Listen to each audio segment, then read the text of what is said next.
सभापती महोदय, आत्ताच विलास भाऊंनी जो प्रस्ताव मांडला आहे त्याचा अनुमोदक मी आहे. सभापती महोदय, हा विषय काही आज ते आयुक्त इथून गेले म्हणून तो विषय काढण्याचा विषय नाही आहे. इतका गंभीर विषय आहे की तुम्हाला मी एक उदाहरण देतो, त्याच्यानंतर जिओ टॅगचाही बोलतो मी तुम्हाला. माझ्या प्रभागात सर्किट हाऊसला लागून एक ओपन स्पेस आहे. त्या ओपन स्पेसला मी स्वतः 10 वर्षा अगोदर तिथं लहानसं अतिक्रमण होत होतं. मी एक 4.5 लाखाचा ताराचं कंपाऊंड केलं होतं, एकदम व्यवस्थित होतं. काही न करता मी एकवडा जेव्हा प्रशासकाच्या ह्याच्यात मी एकवडा तिथून जात असताना मला तिथं गड्डे खोदताना दिसला एक ठेकेदार. मी त्याला म्हटलं, काय रे बाबा काय आहे? तर म्हणे 78 लाखाच्या भिंतीचं काम माझ्या प्रभागात. म्हणजे ते आताही असंच पडलं आहे. म्हणजे असे कामं करण्यात आली की ज्याचं तार कंपाऊंड व्यवस्थित होतं, महानगरपालिकेची जागा आहे, त्याला काही आवश्यकता नव्हती, फक्त त्याच्यातून टक्केवारी खायची म्हणून ते कामही अर्धवट पडलं. ते 78 लाखाचं काम माझ्या प्रभागात रोड किंवा नाली केली असती तर त्या लोकांच्या कामात आलं असतं. एक लक्षात ठेवा की महानगरपालिकेचे आपण इथं 95 सदस्य कायच्यासाठी आलो आहे की या शहराच्या हिताच्या या लोकांनी आपल्याला निवडून दिलं आहे की या शहराच्या आरोग्य, रोड, नाली जे मूलभूत गरजा आहेत त्याच्यावर व्यवस्थित ते काम झालं पाहिजे, ही आपली जबाबदारी आहे. जे आता आष्टीकरांच्या कार्यकाळात जो विषय तुम्हाला सांगतो, जिओ टॅगिंग. सभापती महोदय, तेजवानी जी जिओ टॅगिंग का विलास भाऊने जिओ टॅगिंग बहुत बार बोला. मला वाटते मला आता मिलिंद भाऊंनी विचारलं की बबलू जिओ टॅगिंग काय आहे?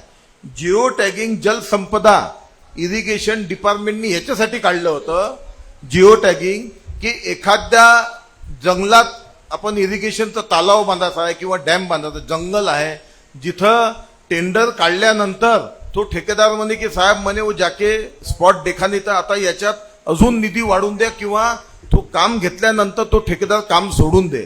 म्हणून जिओ टॅगिंग याच्यासाठी काढलंय की जिथं कोणी जाऊ शकत नाही, पण त्या ठेकेदारनं काम घेण्याच्या अगोदर तिथं जाऊन जिओ टॅग करून स्वतःची सही मारून मग ते टेंडर भरायचं. म्हणजे उद्या त्याला हे बोलण्याची जागा राहणार नाही की जिओ टॅग आम्ही केला नाही आहे. पण इथं जिओ टॅगिंग कायच्यासाठी होतं की दुर्गम भागात जिथं कोणी जाऊ शकत नाही, जिथं मग त्याच्यानंतर प्रॉब्लेम होतात, त्याच्यासाठी जिओ टॅगिंग होता. हे जलसंपदा डिपार्टमेंटनं काढलेलं जिओ टॅगिंग होतं. पण आपल्या अमरावती महानगरपालिकेमध्ये असा कोणता एरिया आहे की जिथं कोणाला जायला अडचण आहे, त्याचा आधार करून जिओ टॅगिंगच्या माध्यमातून इथं काम करण्यात आलं आहे. दुसरं 522 मध्ये सभापती महोदय, 522 मध्ये आपण कधी काम देतो? जेव्हा एखादी आपत्ती येते किंवा अर्जंट आहे, 2 दिवसात काम चालू करायचं आहे, त्याच्यासाठी आपण 522 मध्ये काम देतो. आपल्या इथं 522 मध्ये कितीतरी कामं करण्यात आले. आता हे सभागृह पाहना, आजच आता तुम्ही ह्या सभागृहाची आसन व्यवस्था बदलण्याचा आपण नवीन काम दिलेलं आहे. म्हणजे असे लाखो करोडो ज्या या महानगरपालिकेच्या लोकांनी टॅक्स म्हणजे असे पैसे खाण्यासाठी आपण दिलेले आहे काय? आज एक 72 ब म्हणजे सभापती महोदय माहिती आहे का याचं 72 ब काय? की या वर्षीच्या बजेट झालाय, पुढच्या वर्षीच्या बजेटमध्ये जे बांधकाम विभागामध्ये जे निधी येणार आहे त्याची 72 ब ठराव करून त्याची मंजुरात आत्ताच, म्हणजे आता आपण 26-27 मध्ये जे बजेटमध्ये येणार आहे त्याची आत्ता टेंडर लावून त्याचे टेंडर आत्ता लावण्यात आले. म्हणजे असा भोंगळा कारोबार. म्हणून मी मागच्या सभेमध्ये बोललो होतो की हे गाव लुटून खाल्लाय, ऍक्च्युअल गाव लुटून खाल्लाय. या बाबतीत सभापती महोदय हा विषय आता चेतनभाऊ गावंडे साहेब, तुम्ही सभागृह नेता आहे, आज आपण इथं सगळे लोक बोलणार आहे ते जिओ टॅगिंग हे भ्रष्टाचारावर सगळे बोलणार आहे. पण आपण इथं ठराव एखाद्या रिटायर्ड जज करून याची चौकशी 1 महिन्याच्या आतमध्ये, त्याच्यावर शासन खरोखर कारवाई करेल काय? माझ्यानंतर तुम्ही एक शब्द तुम्ही याच्यावर मत दिलं तर खूप चांगलं राहील. नाही तर खूप चर्चा झाली, सगळं झालं, मग हातात काय भेटलं काहीच भेटलं नाही, असं होता कामा नये. कारण त्यावेळेस ही आम्ही काँग्रेसच्या माध्यमातून आष्टीकरांच्या कामाच्या बद्दल कितीतरी आंदोलन केले आहे. त्याचे म्हणजे त्या आंदोलनमध्ये विलासभाऊ होते, मिलिंद भाऊ होते, सगळेच आमचे सदस्य होते. पण त्याच्यावर कोणतीही दखल घेण्यात आलेली नाही, उलट आमच्यावरच गुन्हे दाखल करण्यात आले.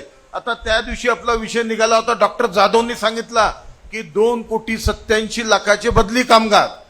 डॉक्टर जाधवचं म्हणणं आहे की बदली कामगार आपण बंद केलेले आहे, पण ते 2,87,00,000 तेही बिल काढण्यात आलं आहे. म्हणजे काही एखादं गाव लुटण्याचा लिमिट क्रॉस केलेली आहे. हा विषय साधा नाही आहे की फक्त चर्चा झाली आणि आपल्या घरी झोपून गेले. हा विषय कसा आहे की आज ज्या महानगरपालिकेत जे बोंबाबोंब आहे की निधी नाही, आता सगळ्या सदस्यांची बोंबाबोंब आहे की साफसफाईची बोंबाबोंब आहे, याची बोंबाबोंब आहे. ही सगळी या सगळे कारणीभूत. म्हणजे आपला निधी, अरे मला एक सांगा किती हरामखोरी केली आहे. साला नगरसेवक नसताना नगरसेवक निधी निर्माण केला आणि तो खर्च करून टाकला. काही लाजा वाटल्या का काही? लाज वाटली काय? म्हणजे नगरसेवक नसताना नगरसेवक निधी साला नगरसेवकाचा पताच नाही. अरे साले हो, हरामखोरी करताना काही तर लाज वाटायला पाहिजे होती. थोडीफार लाज. म्हणजे गाव लुटून खायचं ना. आज सगळ्या नगरसेवकाची बोंबाबोंब आहे निधीसाठी. 300-400 कोटी रुपये. बरं एक सांगा, अर्जंटमध्ये हे सभागृह बांधण्याची काय आवश्यकता होती हो?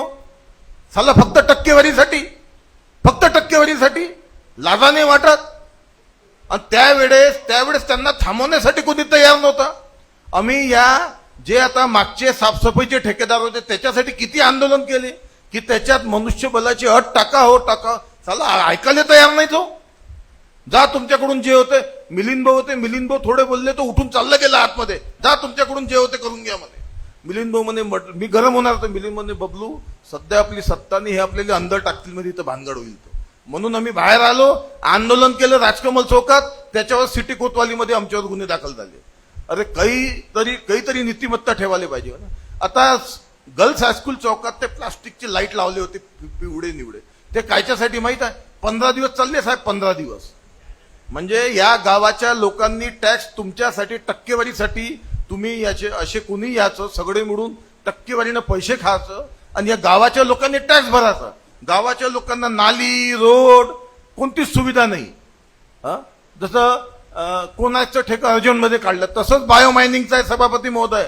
आता तो प्रस्ताव आम्ही टाकला नाही आहे, पण तुम्हाला एक सांगतो बायोमायनिंगचं मी प्रस्ताव टाकणार आहे. तुम्हाला हे विनंती आहे की तुम्ही आयुक्तांना लेटर दे की बायोमायनिंगचं काम थांबवा. पुढच्या आमसभेमध्ये चर्चा होऊ द्या, त्याच्यानंतर बायोमायनिंगचं करा. साहेब एक सांगतो, हे सगळे विषय आपल्या गावाचे आहे. तुम्ही या शहराचे प्रथम नागरिक आहे. या बायोमायनिंग हा आष्टिकाचाच भाऊ बांधाय. बायोमायनिंग मध्ये कितीतरी गडबड आहे. पण आता या विषयात सभापती महोदय, या विषयात आपण एखाद्या रिटायर्ड जज कडून पण चौकशी करताना महिन्याभराचा टाइम द्या आणि त्याच्यानंतर त्या चौकशीमध्ये जे काही निघेल त्याच्यानंतर त्याच्यावर कारवाई करण्याची जबाबदारी शासनाची राहणार आहे. अजून एक, नाही तर आपण काय करू की शहराच्या लोकांनी टॅक्स भरायचं म्हणजे टॅक्स महानगरपालिकेचं, सुविधा ग्रामपंचायतची. असं मजा नाही याच्यात. आपण एवढ्या चांगल्या सभागृहामध्ये सोफ्यावर बसून राहिलो. ही सगळे जनतेचे पैसे आहे. तो या जनतेनं ज्या आशेनं आपल्याला निवडून दिला आहे, जे टॅक्स भरतात त्याची परतफेड करण्याची जबाबदारी या सभागृहाच्या प्रत्येक नगरसेवकाची आहे. म्हणून माझी विनंती आहे की आपण या विषयावर एखाद्या रिटायर्ड जज करून चौकशी लावावी आणि महिन्याभरात याचा अहवाल सादर करावा. धन्यवाद.